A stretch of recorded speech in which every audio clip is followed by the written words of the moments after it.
Hello everyone. In last video we successfully installed Java on our system.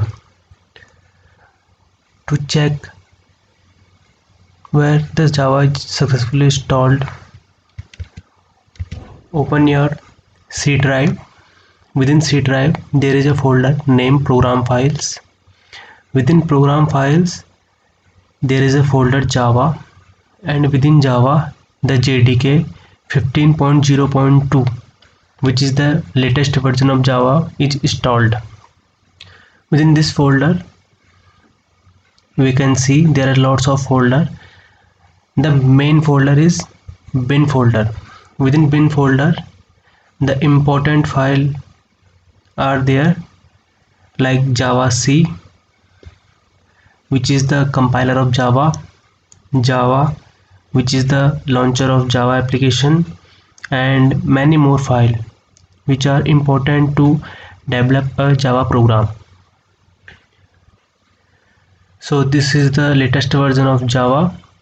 This is a previous version 12.0.2 which I installed previously. So within Java folder we have three main components.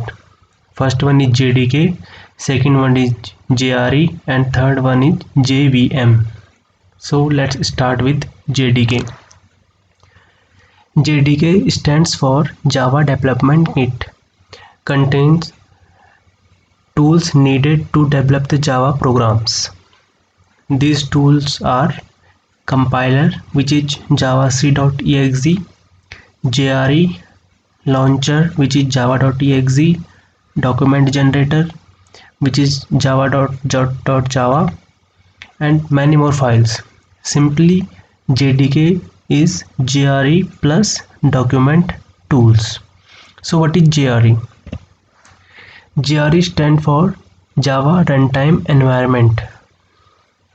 It provides the minimum requirement for executing a Java application. This is the main component which is necessary to execute a Java program.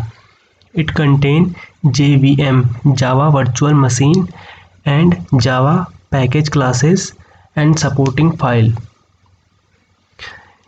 JRE is equal to JVM plus library classes. What is JVM? JVM stands for Java Virtual Machine. It provides a platform independent way of executing code. As you know, the Java is platform independent language. So JVM is the main component which make the Java platform independent. JVM read the program line by line and converted operating system unstable code. JVM also known as Java interpreter. So let's see how to run a Java program. This is the mechanism that how to run Java program. First we create a Java file which is called hello.java.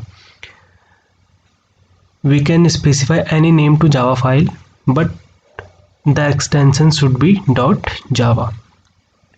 If we compile this file, a .class file will be generated which contain bytecode. To execute this file we need a interpreter which convert this bytecode to machine unstable code. This interpreter is machine dependent. This is different for Linux, this is different for Mac OS and Windows, but the compiler is platform independent. The main difference in compiler and interpreter is compiler read the whole program once and convert it to .class file, and interpreter read the .class file one by one line and convert it to machine unstable code. So let's begin with our first program. So first open your command prompt. to check if Java is successfully installed on your system or not. To check, run a command java c -version. If it shows the latest version of Java, that means the Java is installed on your system. If it shows an error like this command is not recognized by your system, then you have to specify the path. So how to specify the path? Search for control panel, click on system and security, click on system,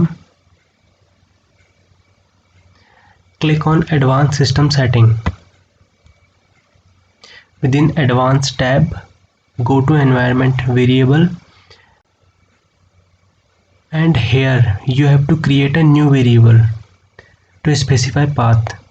So the path is the Java folder where the Java is installed, and within bin folder where the Java compiler exists. Simply copy this path and create a new variable. Just click on new and write Java home for name and paste the path here and click on OK. I already specify this path, so I don't need to specify it again. So I close this window. You have to simply click on OK and your path will be specified here. So write our first program. So to write our program, we have to specify a class, because in Java all the program start with a class. To specify a class, we need an access modifier which is public. Class is a keyword and class name.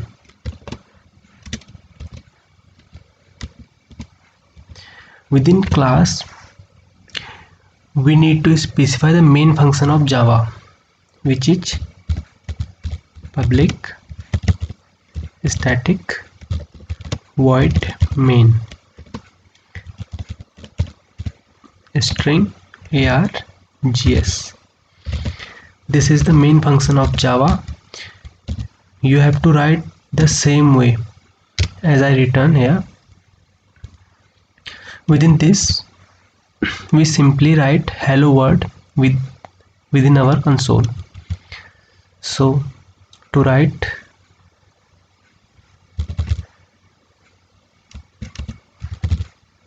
system.out.println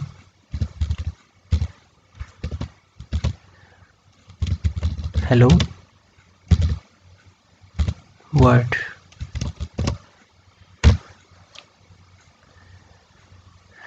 System is the class name, out is the reference variable, and println is the function name. As you know, the Java is highly case sensitive language, so make sure the keyword like S is capital in system, P is small in public, and C is small in class. You can specify here public or default. In Java there are 4 access modifier: public, protected, private and default. The main class should be public or default, but the inner class can be protected, public, private or default. And to save this file, save as. I save this file within my fdisk Java program folder. We need to save this file same name as my class name. My class name is hello, so I save this file as hello.java and extension should be Java. This is a Java file, so save this file. I save this file here, so I check within my F folder Java program, there is a file hello.java. So to run this file, we have to go to the location where this file is located. So Java program, and run the command java c hello.java. If we run this command, then a file will be created, .class file. So enter. As you can see, a hello.class file is created within Java program folder, means the program is successfully compiled with no error. So to run this file, we have to write command java and hello. Here notice the .java extension is not here, so enter, and the word hello word is written here. You can change this, like I have to change this line like hello, how are you? So you need to again compile this program with Java C. This program is successfully compiled, and again run this program. So here is the output, how are you? So in next video we come with a new topic in Java. So thank you for watching.